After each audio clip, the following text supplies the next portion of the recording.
Hello అండి, welcome back to my channel. ఈరోజు ఒక మంచి రెసిపీతో మీ ముందుకు వచ్చేసానండి. అదేంటంటే జొన్నలతో అమ్మమ్మల కాలం నాటి హెల్దీ రెసిపీ.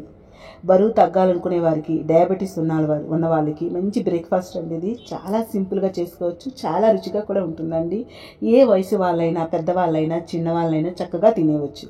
మార్నింగ్ బ్రేక్ఫాస్ట్గానే కాకుండా పిల్లలు స్కూల్ నుంచి వచ్చాక స్నాక్స్గా ఇవ్వడానికి కూడా బాగుంటుంది. ఈ హెల్తీ బ్రేక్ఫాస్ట్ కమ్ స్నాక్స్ని ఎలా చేయాలో చూసేద్దాం. ముందుగా ఒక గిన్నెలో 1 కప్పు జొన్నలు వేసుకొని, ఈ 1 కప్పు లేదా హాఫ్ కప్పు జొన్నలకి మనకి 2 లేదా 3 సరిపోతుందండి.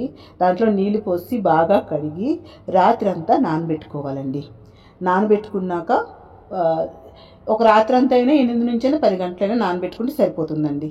మార్నింగ్ బ్రేక్ఫాస్ట్గా చేయాలనుకుంటే నైట్ నానబెట్టుకోండి, ఈవినింగ్ అంటే మార్నింగ్ నానబెట్టుకోండి. నేనైతే నైట్ నానబెట్టేశాను.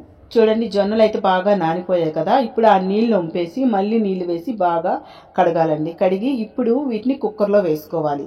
అయితే పాతకాలంలో మనకి జొన్నలు పెసలు కూడా వేసుకొని కుండల్లో ఉడకబెట్టేవాళ్ళండి. అప్పుడు కుక్కర్లు లేవు కదా. సో ఇలా జొన్నలు వేసాక దాంట్లో పల్లీలు కూడా వేసుకోవాలి. పల్లీలు వేసుకుంటే తినేటప్పుడు బాగుంటుందండి. ఇలా పల్లీలు వేసుకొని 1 కప్పు నీళ్ళు కూడా వేసుకోవాలి. వేసుకొని దాంట్లో 1 కప్పు నీళ్ళు వేసుకొని మూత పెట్టుకొని విజిల్ పెట్టి స్టవ్ మీద పెట్టుకొని మీడియం ఫ్లేమ్లో 6 విజిల్స్ వచ్చినంత వరకు కూడా ఉడికించుకోవాలండి. సో కుక్కర్లో ప్రెజర్ అంతా పోయాక మూత తీసుకొని జొన్నలు ఒకసారి ఉడికాయా లేదా అనేది ఒకసారి చెక్ చేసుకోవాలండి. నీళ్లు ఒకవేళ తక్కువై ఉడకపోతే మళ్ళీ పెట్టి మళ్ళీ మనం విజిల్స్ పెట్టుకోవాలండి. నీళ్లు పోసి చూసారు కదా, బాగా ఉడికిపోయాయండి. పల్లీలు కానీ జొన్నలు కానీ చక్కగా ఉడికిపోయాయి. కొంచెం వాటర్ కూడా ఉంది. ఒకవేళ ఉడకపోతే మళ్ళీ పెట్టుకోండి ఒక 2 విజిల్స్ వరకు.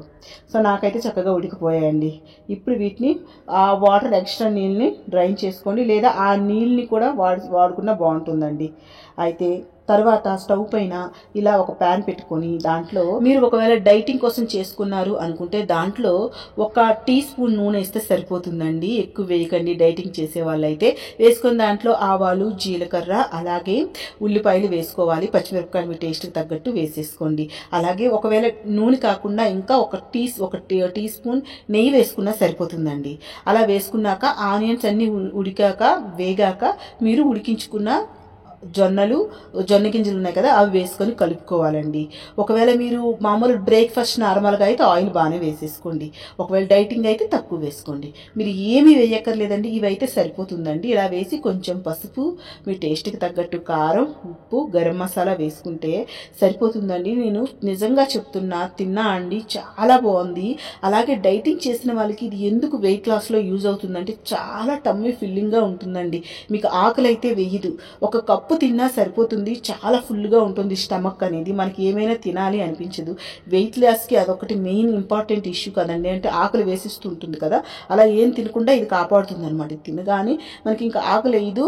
సో మనకి ఏంటంటే అన్నీ మనం తినకపోవడం వల్ల వెయిట్ లాస్ కూడా అవుతాం కాబట్టి. సో టేస్ట్ కూడా చాలా బాగుందండి. సో మీరు చెప్పాను కదా, బ్రేక్ఫాస్ట్గా తిన్నా ఓకే, డైటింగ్ చేసిన వాళ్ళు కూడా తిన్నా ఓకే. టేస్ట్లో అయితే ఎటువంటి అంటే మీకు తగ్గించి లేదు. టేస్ట్ అనేది చాలా బాగుంది. మీరు కూడా ఒకసారి ట్రై చేయండి. అన్ని ఇంట్లో ఉండే ఇంగ్రీడియంట్సే. హెల్త్కి కూడా చాలా మంచిది. డయాబెటీస్ ఉన్న వాళ్ళకి కూడా చాలా మంచిది. ఒకసారి ట్రై చేయండి. ఇంకా నా ఛానల్లో చాలా మంచి వీడియోస్ ఉన్నాయండి, ఒకసారి వెళ్ళి చూడండి. మీకు రెసిపీ నచ్చితే ప్లీజ్ అండి లైక్ చేయండి, షేర్ చేయండి. నా ఛానల్ని ఒకసారి వెళ్ళి చూడండి. నచ్చితే సబ్స్క్రైబ్ చేసుకోండి. మళ్ళీ ఇంకొక మంచి రెసిపీతో వస్తానండి. మీ ఒపీనియన్ని కామెంట్ సెక్షన్లో షేర్ చేసుకోవడం మాత్రం మర్చిపోకండి. మళ్ళీ ఇంకొక మంచి వీడియోతో వస్తానండి. అప్పటి వరకు టేక్ కేర్, బాయ్.